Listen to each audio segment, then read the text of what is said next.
এবং most important আমার বিশ্ববিদ্যালয়ে আপনারা ফোকাস দেন। এই বিশ্ববিদ্যালয়ে চট্টগ্রামের সবচেয়ে বেশি শিক্ষার্থী এই প্রিমিয়ারে ভর্তি হয় এবং প্রত্যেকটা জিনিস এখানে থাকে।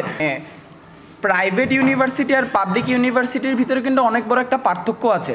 মানে একটা পাবলিক বিশ্ববিদ্যালয়ে ভিসি ছাড়া দীর্ঘ সময় চলতে পারে, কারণ এটা সরাসরি সরকার দ্বারা আপনার পরিচালিত হয়, কিন্তু প্রাইভেট কিন্তু এভাবে চলে না। প্রিমিয়ার বিশ্ববিদ্যালয়ের 3-4টা ক্যাম্পাস আছে এবং 4টা ক্যাম্পাসে আপনি প্রতিদিন খরচ থেকে শুরু করে চিন্তা করলে অনেক টাকা খরচ আছে, এবং তার পরবর্তীতে আপনার হচ্ছে যে এই যে বেতন, নতুন মাস আসতেছে, আপনার কর্মকর্তা কর্মচারী প্রত্যেকের বেতনের বিষয়গুলো আছে। সো এবং লাস্ট মাসেরও এবং কারেন্ট বিল থেকে শুরু করে অনেক খরচ আছে। এই খরচগুলো কিন্তু কেউ দিতে পারবে না, কারণ এখানে সরাসরি ভিসি এবং ট্রেজারারের সিগনেচার লাগে, এবং এই সিগনেচারগুলো ছাড়া কিন্তু কোনো কার্যক্রম হয় না। এখন বিশ্ববিদ্যালয়ে আজকে যদি এখন এখানে কারেন্ট চলে যায়, এই প্রাইভেট ইউনিভার্সিটি কিন্তু একদম বন্ধ হয়ে যাবে, কারণ এখানে জেনারেটর নাই, জেনারেটর চলবে না। এবং আমাকে কেউ এটা 10 টাকা 100 টাকার তেল না যে এটা আনলে হয়ে যাচ্ছে, এখানে হাজার হাজার লক্ষ টাকার ব্যাপার স্যাপার।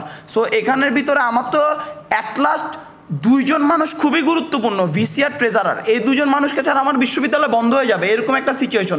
এবং 6000 শিক্ষার্থী, মানে এটা তো আমরা কোনো অবৈধভাবে কাউকে তো আমরা আসলে পদচ্যুত করি নাই। এখানে হচ্ছে কি স্বৈরাচারের দোষরকে আমরা পদচ্যুত করেছি। তাহলে এই জায়গার ভিতরে তো সবচেয়ে বড় লাইবিলিটি, আমরা আমাদের কাজ শেষ করেছি, এখন কাজটা কার আসে? এখন আসে শিক্ষা মন্ত্রণালয়ের কাজ। এখন শিক্ষা মন্ত্রণালয় কেন এটা পূরণ করতে পারবে না? আমরা তো আমাদের কাজকর্ম যদি পূরণ করতে পারি, এখন তো শিক্ষা মন্ত্রণালয়ের দায়িত্ব যে নিজের থেকে এই জায়গায় অ্যাপয়েন্টগুলো করবে। এখন আমার বিশ্ববিদ্যালয় যদি বন্ধ হয়ে যায়, এই 6000-8000 স্টুডেন্টের দায়ভার কার যাবে? অবশ্যই শিক্ষা মন্ত্রণালয় যাবে, কারণ এই আন্দোলন আমরা কি এখন স্বৈরাচারের দোষরদেরকে আমরা রেখে দিব যে আমার বিশ্ববিদ্যালয় বন্ধ না হোক? এটা তো পারবো না। তার মানে এত রক্তর সাথে আমি বেইমানি করতে হবে, এই বেইমানি তো আমরা করতে পারবো না। তাইলে আমাকে কি করতে হবে? আমি আমার কাজ করেছি, এখন কাজ শিক্ষা মন্ত্রণালয়ের। ওনারা কেন ব্যর্থ হবে? তাহলে ওনাদের নিয়োগ কেন হইলো? ওনারা করতেছে কি? ওনাদের তো কোনো কাজকর্মই নেই। তাহলে ওনাদের কাজ হচ্ছে বসে থাকা, নিয়োগ একটা হয়েছে, এই নিয়োগে বসে থাকা। না পারলে ছেড়ে দেন। আপনি বরাবর পাবলিক ইউনিভার্সিটিকেই দেখবেন কেন ভাই? আপনি প্রাইভেট ইউনিভার্সিটি এবার যদি প্রাইভেট মাঠে না নামতো, এই আন্দোলন কখনোই সফল হইতো না। এই আন্দোলন সফলের সবচেয়ে বড় কারিগর আজকে প্রাইভেট। যখন হল থেকে শুরু করে বিশ্ববিদ্যালয় প্রত্যেকটা জিনিস বন্ধ করে দিল, তখন আপনার প্রাইভেট ইউনিভার্সিটি রাস্তায় নামে। এই জিনিসগুলো তো মনে করা গুরুত্বপূর্ণ, প্রতিবার কেন অবহেলিত হবে?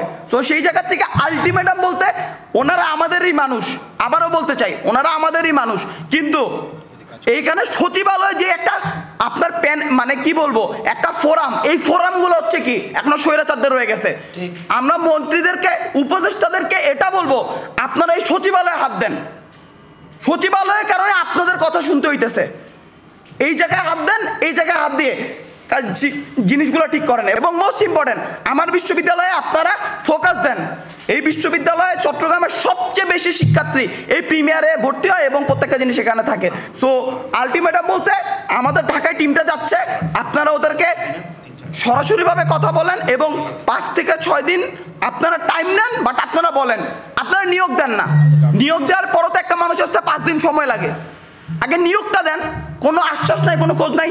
সো এটা তো হইতে পারে না। সো আলটিমেটাম বলতে এটাই আলটিমেটাম, আপনারা আমাদেরকে যদি আশ্বাসমূলক কোনো আপডেট আগামী 1 সপ্তাহের মধ্যে না দেন, একদম সরাসরিভাবে কঠোর আন্দোলনে প্রিমিয়ার বিশ্ববিদ্যালয়ের 6000 শিক্ষার্থী নামবে এবং বিশ্ববিদ্যালয়ের যে কোনো ধরনের খারাপ পরিস্থিতির জন্য দায়ভার এখন শিক্ষা মন্ত্রণালয় থেকে শুরু করে এই সচিব মহোদয় প্রত্যেককে নিতে হবে।